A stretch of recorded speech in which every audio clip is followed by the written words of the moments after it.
All right, for this video, I'm going to show you how to do the final copy of your mask. So you should remember from last week, we had a demonstration video on the different shapes of the different kinds of masks. So hopefully you remember that, but I am going to go over that again today. And then I'm going to show you how to add the patterns and decorate it and then cut it out and make your actual mask that you can wear. So if you're just doing the mask that covers the top part of your face, then that's going to be the shape that looks like this. And remember to try to do it the size that would actually fit your face. Don't do it too small or you won't be able to see out of your mask, and don't do it too big or else it won't fit on your face. And then you can draw the ovals for the eyes. You don't have to decorate these two ovals because you're going to be cutting those out. Now, if you're doing the mask that looks like the skeleton head that covers your whole face, then that's gonna be this shape over here. You're gonna start with a circle at the top, but not fill in the bottom part of the circle because that's where you're gonna be adding the jaw. So you just add this bottom part on here.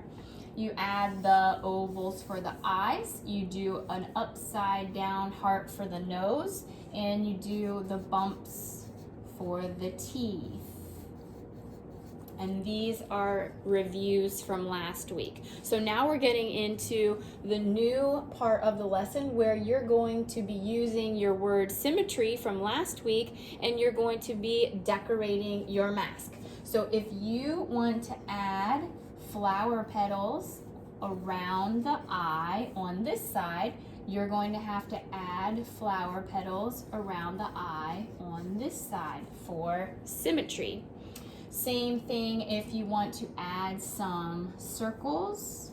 And if I want to put 4 circles down the side of the face on this side, then I'm going to put 4 circles down the side on this side.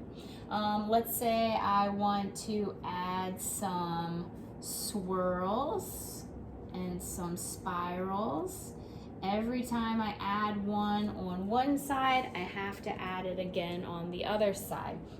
And this shape that I drew just right here kind of reminded me of a mustache. So if I want to add a mustache, I can add a mustache as long as I am making sure both sides are matching. And then let's do some more patterns up here on the foreheads. Let's do some dots at the top. And then maybe I just want to add one more thing. And now I have all my patterns, okay? The idea is you want to fill up the whole way around the mask with different patterns, and the same thing if you're using this shape over here. The next thing you want to do is get out some colors, and you can use crayons or colored pencils or markers. I like to use markers for this project because they're nice and bright. If I'm using orange to color in the flower petals on this side, then I need to make sure I use orange for the flower petals on the other side. Remember, we have to use symmetry on this project. It's going to be part of your grade.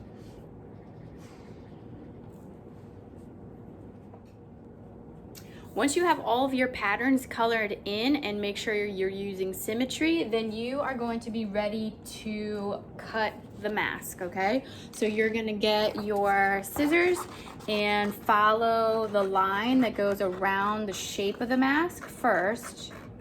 And then once you get the whole way around the outside, then that's when you're going to try to cut out the eye holes. Now the eye holes, I will tell you, are difficult. Usually I just have the 4th or 5th graders doing that on their own. So if you don't think that you're going to be able to cut out the eye holes without messing up your mask, you might want to ask an adult or an older sibling to help you. But the way that you do it is you pinch it on the inside of the oval and you cut a little tiny cut right in the middle of the eye, right where you pinched it. Then you're gonna stick the bottom part of your scissors into the hole, so that way you're not like taking the scissors and stabbing the mask, because that's not gonna be safe.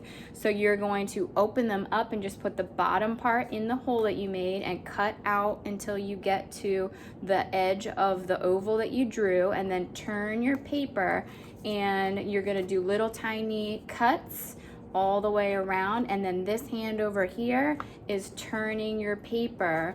The hand that has the scissors in it is not moving except for just little teeny tiny cuts so that you can continue around the oval without making big cuts and big chunky pieces, okay? And then eventually when you get back around to the other side, that piece will come out. So pinch it, snip it, bottom in the hole, cut till you get to the edge, turn your paper with the other hand, and small little cuts until you get all the way around. And then that piece that's on the inside of the eye will come out. All right, and then if you made it the size of your face, you should be able to see out of the eye holes. And then if you have yarn or some kind of string at your house, you can use a hole punch and punch a hole right beside where the eye is. That's gonna be the best place to tie the string. Now, if you don't have one of these hole punchers at your house, then you can just use the little snip method that I showed you where you pinch it and snip it, and you'll be able to put the string through that hole. So I always cut 2 pieces of string because it's easier to tie that way. So you put 1 string and tie it on one side, and the string's gonna have to be long enough to get around your head on one side, and then you put the second string and tie it on the other side. And then you should be able to take those 2 strings around the back of your head and tie it like you tie your shoes. Now, if you can't tie it in the back of your head because you can't see what you're doing, you can just have somebody tie it for you, but I always tie it the way that I tie my shoes, because then that way, if I want to, I can pull it off and I can untie it very easily if I need to make it tighter or more loose.